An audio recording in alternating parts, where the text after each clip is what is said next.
Now that we know regular dictionaries, let's take it a step further with nested dictionaries. A nested dictionary is just a dictionary inside another dictionary. This is useful when we want to store more detailed information about each item.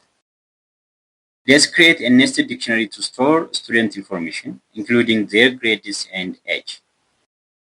Students, asibeh, colon, then open another dictionary, age, 14, grade, 85, comma, Leah, colon, in another dictionary, age, 15, grade, 92. Then, comma, another key, root, then colon, another dictionary, age, 13, grade, 78. Then print students. This shows each student as a key, and their age and grade are stored in another dictionary as the value. So how do you access the values inside a nested dictionary? We do this step by step.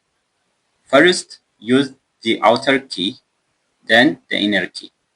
For example, print students in square bracket asibah.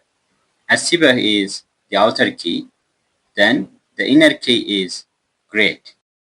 This line first goes into the dictionary entry for asibah, then looks up the value for grade. The result is asibah's grade, which is 85. You can do the same for any other detail. For example, to get root's age, you would write print students in square bracket root and another square bracket age. This prints 13. The pattern is always outer key, inner key, and value. Dictionaries are flexible. We can add more details at any time. For example, let's say we want to store where each student lives. Right now, Leah doesn't have a city in her profile. We can simply add it like this. Students, Leah. Leah is the outer key and inner key, city. Then assign value for the inner key, Bahar Dar. Then print students, Leah. So what happened? Leah's dictionary now has a new key called city with the value Bahar Dar. So the format is simple. Dictionary, then in a square bracket, outer key, then in a square bracket, new key, then value. Think of it like adding a new field in someone's profile. Before, Leah had just her grade and age. Now her profile also includes the city where she lives. Just like we can add new details, we can also update existing ones. For example, if a root improves her grade, we simply point to her grade key and give it a new value. For example, students, then outer key is root, the inner key is grade, then assign value 82. Then when you print the student's key root, it prints out grade is 82 and age is 13. This updated root's grade from the old value to 82. Updating data inside a nested dictionary works exactly the same way as with a regular dictionary. You just use the outer key first, then the inner key, and assign the new value to the inner key. Nested dictionaries are really useful when we want to go through all the data, not just a single value. For example, if we loop through the student's dictionary, we can print each student and their details like this. For student, info in students.items. Then a student is the outer key and info is the values for the outer key student. So it prints out student info.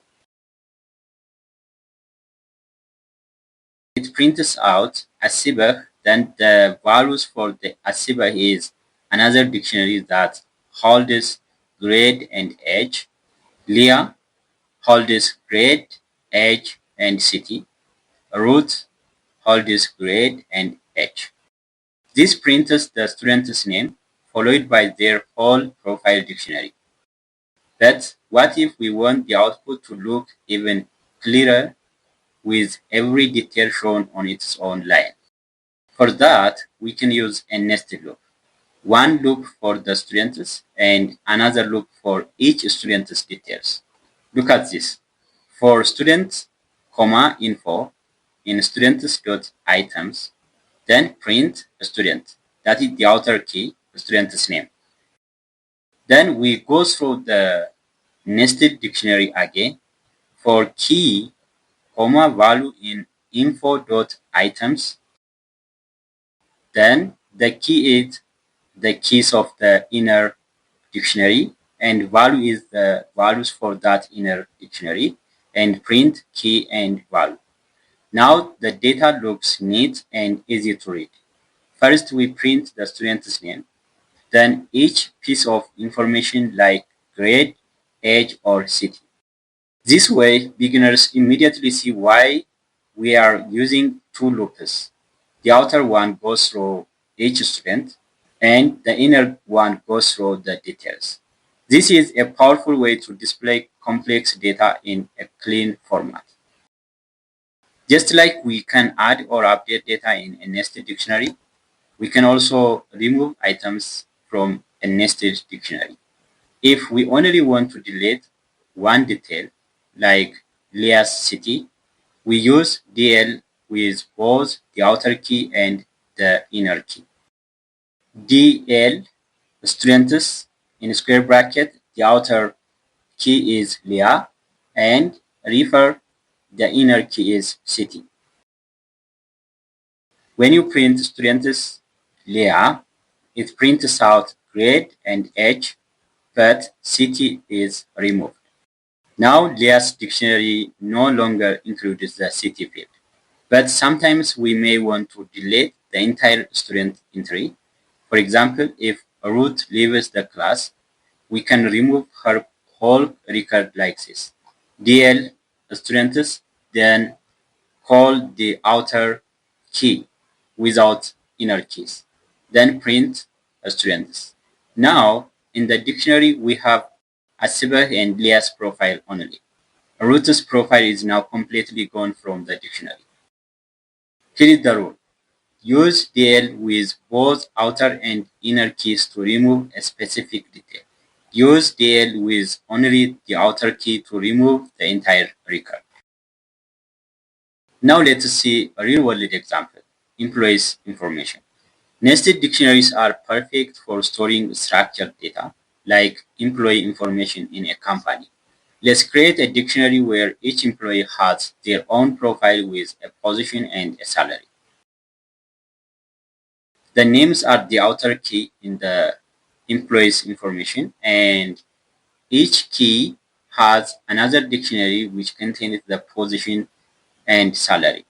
Here, each outer key is the employee's name. The inner dictionary holds their details, such as position and salary. Now let's say Sarah gets a rise and we also hire a new intern named Anna. We can update and add like this. Employees, Sarah, the outer key, and salary, assign 4,500. That updates Sarah's salary. Then employees, Anna, then assign another dictionary which holds position, intern, salary, 2,000. This add new employee. Finally, let's look through the dictionary to print all employees and their details. For MP, info in employees.items, print MP info. MP is the names of the employees, that's the outer keys, and each name also has the position and salary as a nested dictionary. This gives us a neat summary of every employee's role and salary. Instead of printing the inner dictionary all at once, we can make it more humor-friendly by showing each detail. We start with a header using underscores and column titles. First, print the header, print underscore times 30, that prints horizontal line. Then print name, horizontal tab, position, horizontal tab, salary. Then next print underscore multiplied by 30, it prints horizontal line. Then we loop through each employee, printing their name, position, and salary neatly in a table. This format is easy to read and looks like a real company record. For MP, info in employees.items print, we use string formatting f string in curly brace called the key MP. This is the outer key that refers the name. Then horizontal tab that position properly to the header name, position, and salary. Then call the position for that name, info, then position in square bracket. Again, horizontal tab, info, square bracket, salary. This prints in a table. Here is the result of our code. You can see a neat table with a header showing each employee's name, position, and salary. Every row represents one employee, making the information easy to read. This is much more humor-friendly than printing the dictionary directly. With nested dictionaries, it is simple to track, update, and expand employee records, just like managing a real company database. Nested dictionaries let you store multiple layers of information in an organized way. You can add, update, delete, and loop through all the data easily. They are perfect for real-world projects like student records, employee data, or anything with multiple details. Thanks for watching and see you in the next lesson.